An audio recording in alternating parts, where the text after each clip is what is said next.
Kinikilalang pangunahing industriya at gulugod ng ating ekonomiya, subalit nitong kalahating dekada ay binansagang industriya ng kasalungatan dahil sa akyat baba, walang katiyakang pagunlad. At sa kabila ng patuloy na paglago ng ekonomiya, hindi kailanman magiging balawakan ang pagunlad nito kung ang industriya ng sakahan o agrikultura ay nakatenga o lumalago lamang ng 1% sa harap ng kabuuang 6 hanggang 7% pagtubo ng GDP. Katotohanang batid ng pamalang Duterte na binigyan ng mataas na prioridad sa kanyang 10 puntong agenda. Ang detalye sa ulat ni Julius D. Samburun.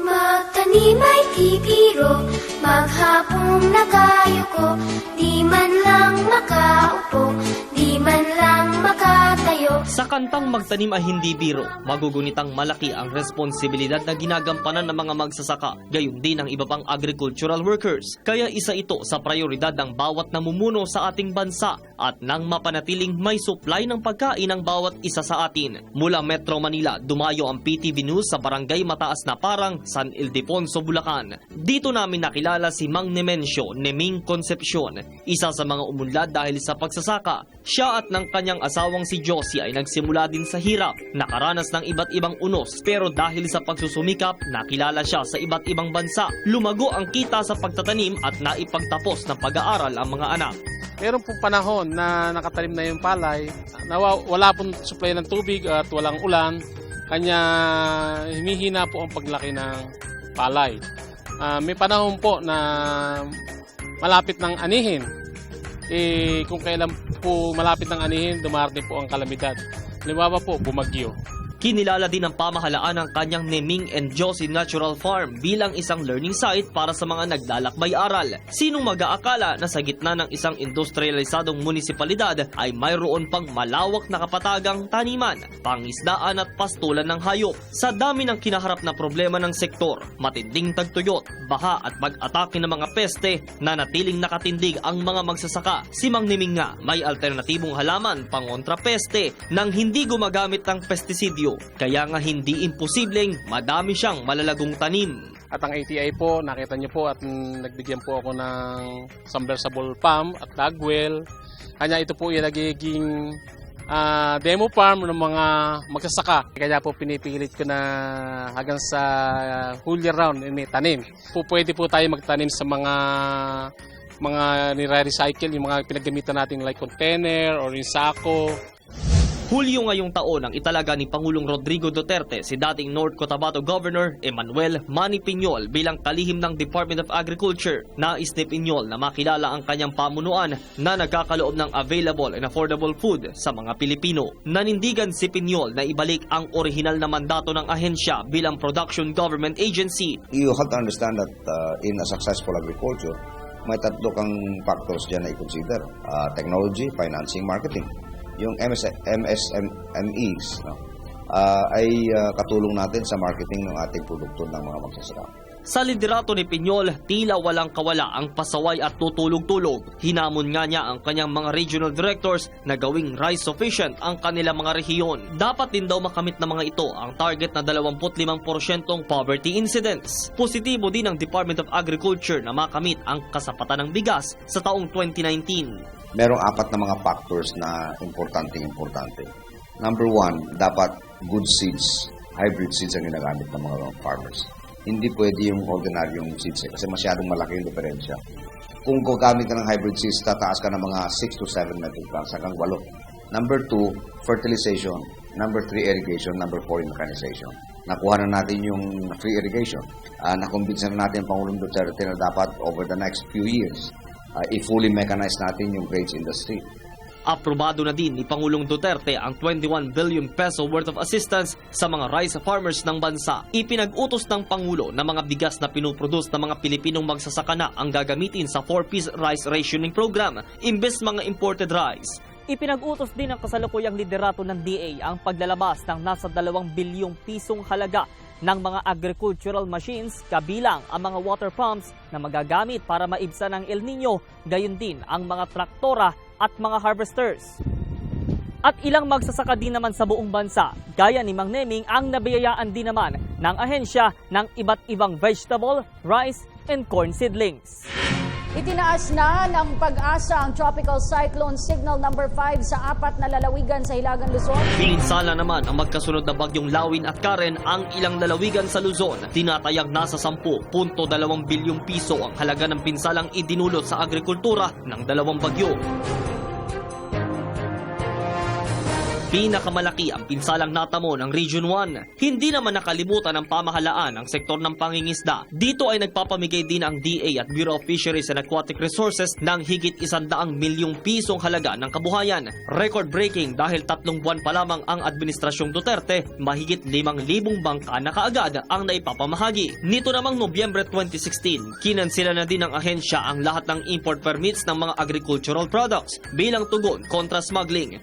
Naging positibo din daw ang mga foreign trips ng Pangulo. Patunay ang nakikitang higit sa 5% pagganda sa agri-sector. It's a confluence of events, actually, positive events.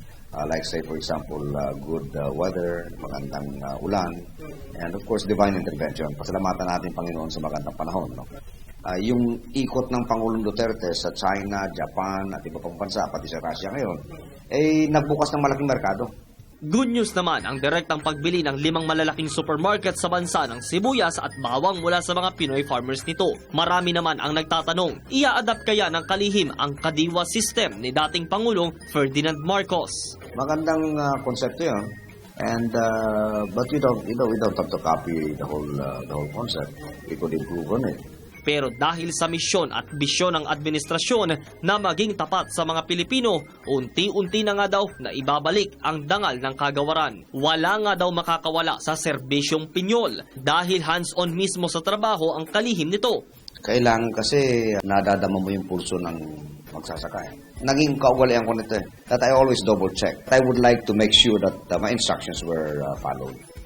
Sana po yung mga tulong na mga binibigay sa mga magsasaka, bagay idiretsyung makarating sa mga kapwa ko magsasaka. Pero hindi po dapat maabot. Dahil pag nawala po kami magsasaka, paano na po ang mamamayang Pilipino? Paano na po? Paano ang kakainin? Agri ako. Agri tayong marami ng pagbabago sa sektor ng agrikultura. Seryoso kasi sina Pangulong Duterte at Secretary Piñol na maipaabot ang tulong hanggang sa pinakakasulok-sulukan ng bansa. At dapat lahat ng nabubuong hakbang ay naaayon sa pabago-bagong klima upang marami ang matugunan at matulungan. Kung tutuusin, mayaman ang ating bansa. Malawak ang mga palayan, sagana ang mga pangisdaan. Halimbawa lamang ito sa mga biyayang kaloob ng Diyos na tayo ang dapat nagpapaunlad at nakikinabang. Para sa Highlights 2016, Julius Desamboron.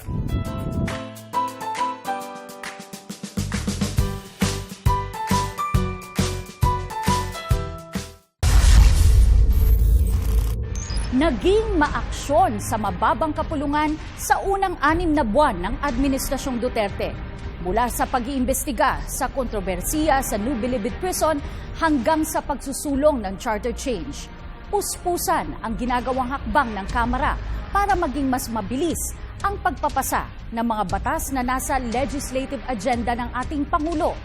Magbalik tanaw tayo sa mga tagpo sa loob ng Batasang Pambansa mula sa ulat ni Jervis Manahan.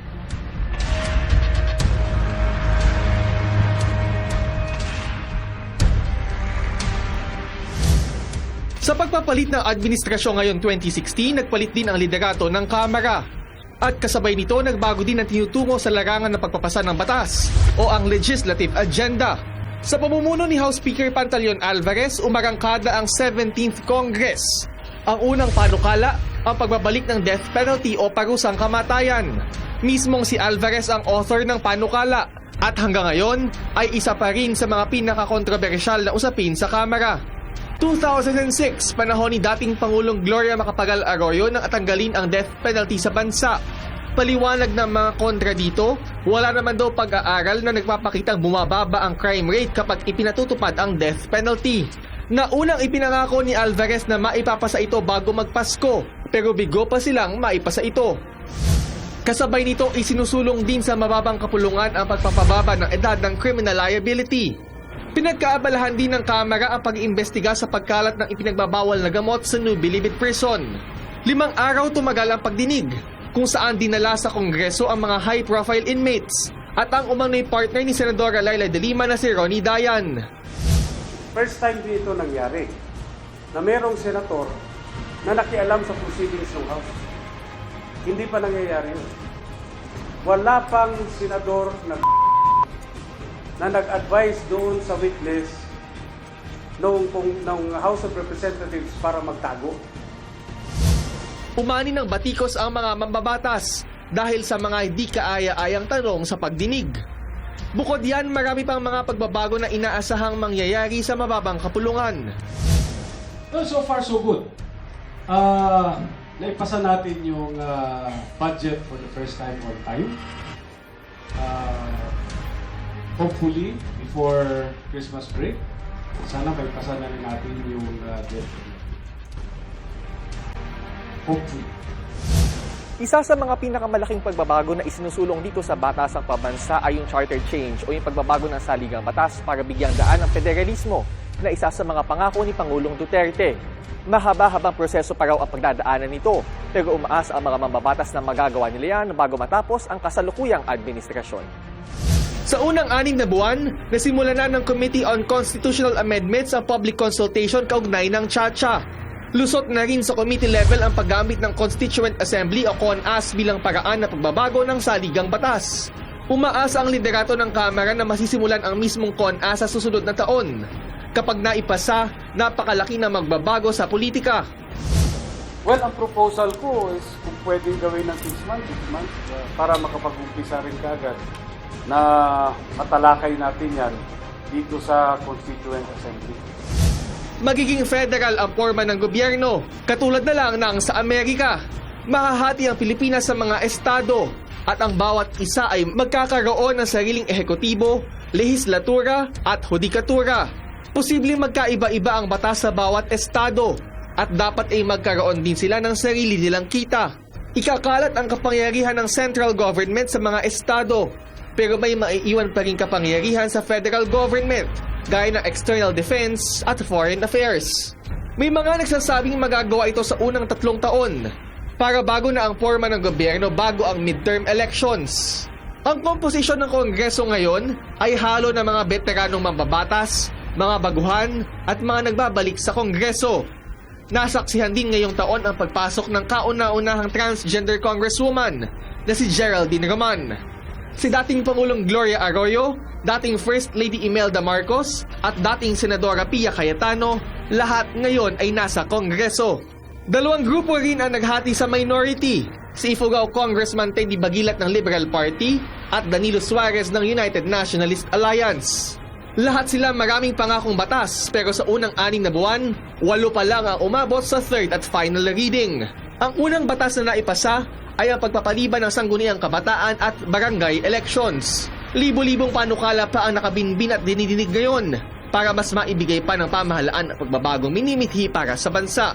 Positibo naman daw ang Kamara na nasa tama silang direksyon. Maraming pangakong pagbabago ang Kongreso sa ilalim ng Administrasyong Duterte. May ilang nasimula na ngayong taong 2016, pero mas inaabangan pa ang pagpapasa ng mga panukalang batas na mas ikabubuti pa ng buhay ng sambayanang Pilipino. Para sa Highlights 2016, Jervis Manahan.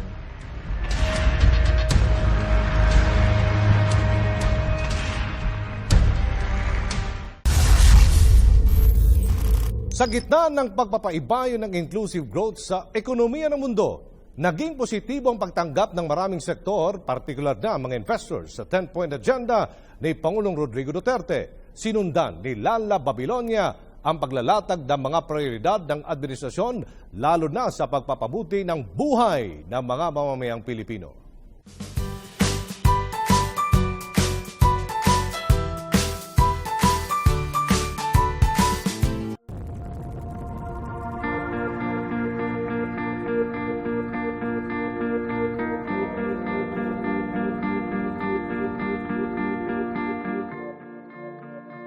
Aminado si Pangulong Rodrigo Duterte na hindi siya eksperto pagdating sa business and economics. Gayunpaman, nakuha pa rin niya ang tiwala ng mga investor. Dahil ito sa inilatag niyang 10-point socio-economic agenda na umani ng kabi-kabilang pagsuporta mula sa mga negosyante. Ang mga pangunahing binigyang atensyon sa 10-point socio-economic agenda ng Administrasyong Duterte ay ang human capital, rural development, pagpapabuti ng estado ng ating infrastruktura at tax reform na magpapagaan sa pasanin ng mga ordinaryong manggagawang Pilipino. Bukod dyan, prioridad din ni Duterte na sugpuin ang laganap na korupsyon at kriminalidad sa Pilipinas para makapagtatag ng kaaya-ayang klima sa mga investor. 7.1% na pagtaas sa ekonomiya ng bansa ang natamo sa unang 3 buwan ng pamamahala ni Duterte. Sa kabila ng tinamasang pagtaas noon, hindi maikakailang marami pa rin ang nagugutom na Pilipino. Lampas 10 milyon pa ring mamamayan ang itinuturing ang kanilang sarili bilang mahirap. Base ito sa ipinakita sa survey ng Social Weather Stations na ginawa sa unang 3 buwan ng 2016. Hiling ng maraming mahihirap, maambunan naman sana sila ng sinasabing pagtaas ng ekonomiya. Kilala nga bilang makamasa, yan naman ang ipinangako ni Pangulong Rodrigo Duterte. Nais niyang magkaroon ng inclusive growth o kaunlaran para sa lahat. Nais ng Duterte administration na bawasan ng 15 hanggang 17% ang kahirapan sa bansa bago matapos ang termino nito. Matagal na ring hinaing ng mga manggagawang Pilipino ang napakataas na kaltas ng buwis mula sa kanilang kakarampot na sinasahod kada buwan. Kaya bumuo ang economic team ni Duterte ng isang tax reform package o ang Tax Reform and Inclusion Act. Mula sa kasalukuyang 32%, gagawin na lang 25% ang kaltas sa personal income tax ng isang ordinaryong manggagawa. Noong Setyembre, naisumite na sa Kongreso ang Tax Reform and Inclusion Act. Isa rin sa mga pokus ng Administrasyong Duterte ay ang pagpapadali ng proseso ng pagninegosyo.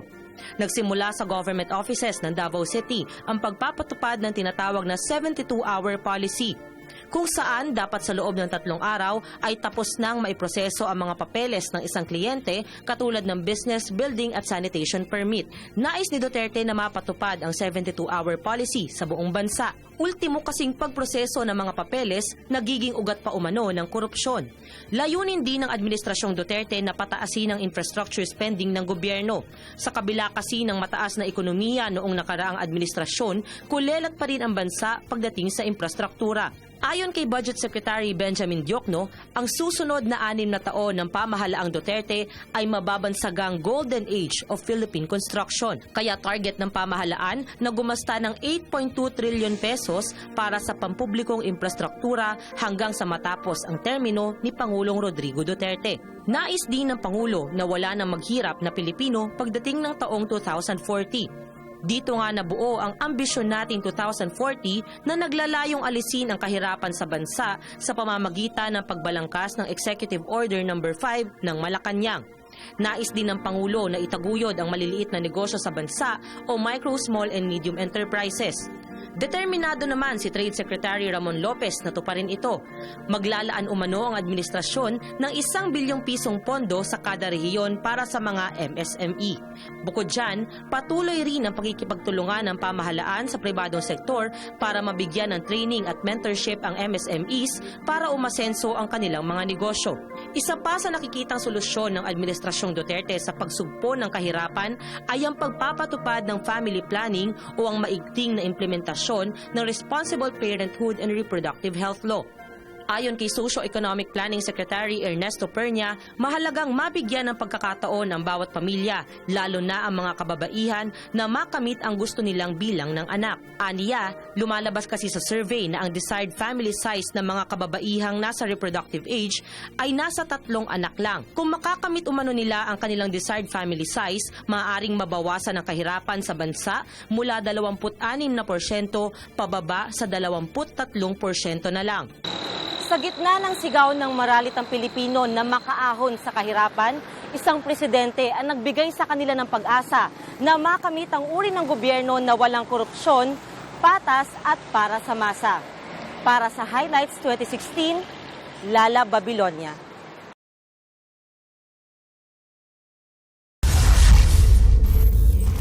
Mga ingay na dala ng mga malawakang protesta at galak. mga lumalang suliraning pilit na sinusolusyonan at mga daluyong na sumalanta sa bayang pilit na bumabangon. Narito ang mga kwento ng trahedya at tagumpay ng taong 2016 mula kay Marita Muahe.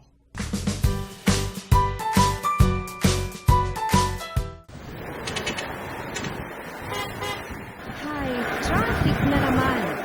Nagiging dahilan ng pagka-late sa trabaho, eskwelahan o saan mang pupuntahan. Sa pag-aaral na isinagawa ng Japan International Cooperation Agency o JICA noong taong 2014, sinasabing nasa 2.4 billion pesos kada araw o mahigit 800 bilyong piso kada taon ang productivity loss dulot ng matinding trapiko. May 5 panukala ang JICA upang mapaluwag ang mga kalsada sa Metro Manila. Una, ang muling pag-aaral sa Gateway Airport options para sa buong Kamaynilaan sa pamamagitan ng paglilipat sa Ninoy Aquino International Airport. Ikalawa, ang posibilidad ng pagkakaroon ng isang Mega Manila subway system na konektado sa iba't ibang Central Business District. Ikatlo, pagbabago sa road-based public transport system. Ikaapat, ang pagkakaroon ng isang secondary mass transport system lines. At ikalima, ang pagsasaayos ng Manila North Harbor at ang posibilidad ng paglilipat ng cargo movements sa Batangas. Samantala, isang emergency powers ang hinihiling ng Department of Transportation para kay Pangulong Rodrigo Duterte. Ito'y upang ganap na masolusyonan ang problemang ito sa trapiko. Na yung release kailangan mamayagpag. Ayusin yung PNR, ayusin yung Clark-Sangli, ayusin yung Tutuban-Clark, ayusin yung Mindanao Express. Ito ho ang magpapatunay na kung saan itong administrasyon na ito ay binibigyan tugon at pansin at tiwala na yung railroad transport system ay malaking susi para ma-address yung transportation issue.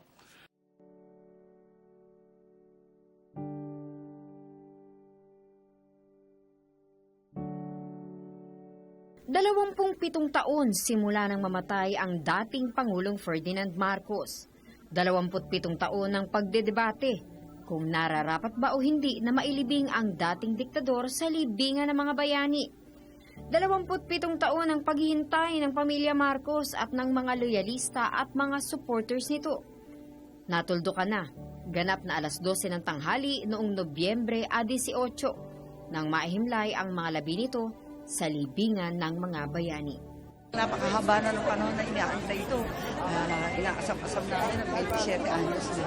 Tumanda na kami, nagkandimatay na yung ibang kasamahan, nagkaapo na, nagkakalasan na, balikan na. Pero sa wakas dahil kay Pangulong Duterte at sa ating Korte Suprema ay nanalo na. At may sasatupad na yung huling habilin ng aking ama na dapat sa libingan kasama ng kanyang mga kawan, siya ay ilibing. Inilabas ng Korte Suprema ang desisyon nito na nagsasabing maaaring ilibing ang dating Pangulo sa LNMB. Pero hindi dito natatapos ang lahat. Umalma ang mga kontra Marcos sa pagsasabing panakaw ang ginawang paglilibing. Maging ilang mga nakaupo sa Administrasyong Duterte ay hindi nagawang manahimik. Ito ay patunay na nariyan ang suporta ng bagong henerasyon ng ating mga kabataan na hindi papayag dito sa ganitong klaseng kawalan ng katarungan. At sana rin, kung makita ng presidente na talagang merong mga ganitong klaseng mga pagtutol, baka sakaling magbago rin ang isip niya. Hiling ng mga anti-Marcos groups, hukayin at alisin sa libingan ng mga bayani ang dating Pangulo. Hindi man pinigilan ni Pangulong Duterte ang mga anti-Marcos rally, panawagan at layunin nito, paghilom at pagpapatawad. Like the president said, that he hopes that we might find a space in our hearts to be able to forgive and set free those who have hurt or injured us. Also, in a more elevated sense of logic, he said that he hoped that the burial would actually bring about a cycle of healing for the Filipino people. Sa nagdaang taon, iba't ibang damdamin ang lumukob sa bawat isa sa atin. Takot, saya, lungkot, galit, panghihinayang.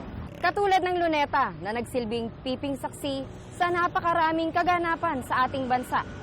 Makulay, makasaysayan, puno ng hinagpis para sa ilan. Ngunit mas marami ang umaasa at naniniwala para sa isang mas magandang Pilipinas. At sabi nga nila, change has come.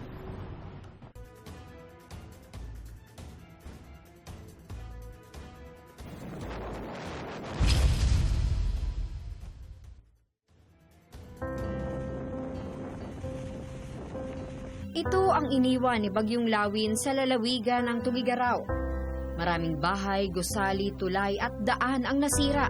Kung tutusin, naiwasan pa ang pagkakaroon ng mas matinding epekto ng bagyo. Nagtulungan ang lokal na pamahalaan pati na rin ang mga ahensya ng pamahalaan katulad ng National Disaster Risk Reduction Management, Department of Social Welfare and Development at ang Pag-asa. Kita rin natin na may isang level ng preparasyon na naihanda talagang mamamayan. May preemptive evacuation, nakinig sila sa ating mga government officials, tapos ready naman ang ating mga relief goods sa area na yon. Kumilos din pati ang mga NGOs at iba pang humanitarian agencies katulad ng Red Cross upang sumuporta sa pamahalaan na makapag-abot ng tulong sa mga masasalanta.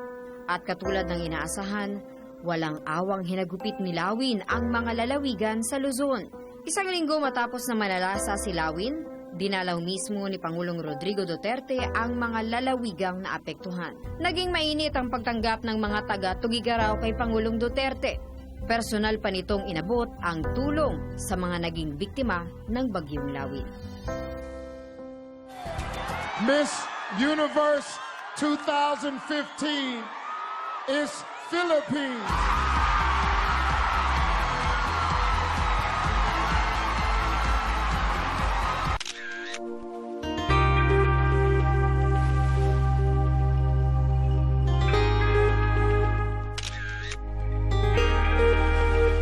Nagbunyi ang sambayanan sa pagkapanalo ni Pia Wurtzbach sa Miss Universe 2015.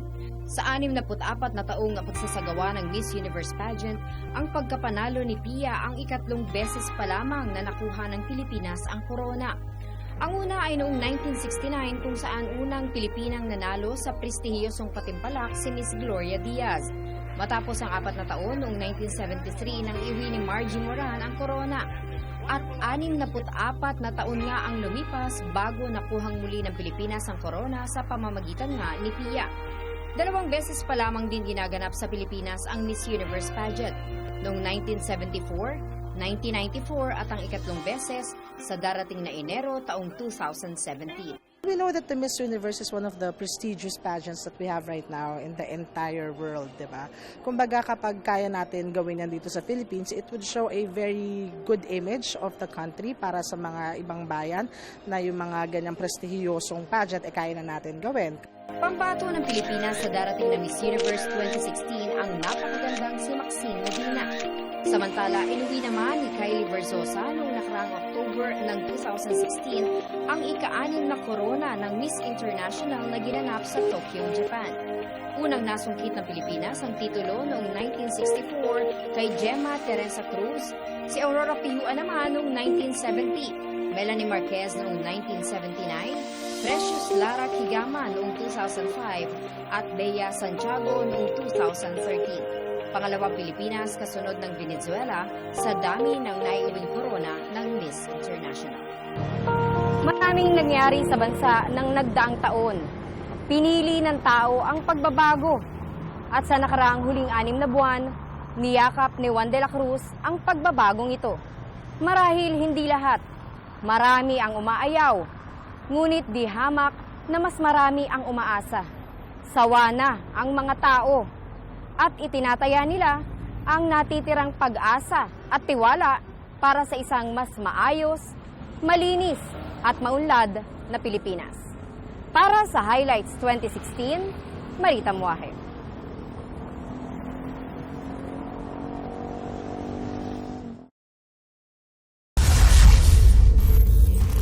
Yan ang mga storyang ating tinutukan ngayong taon.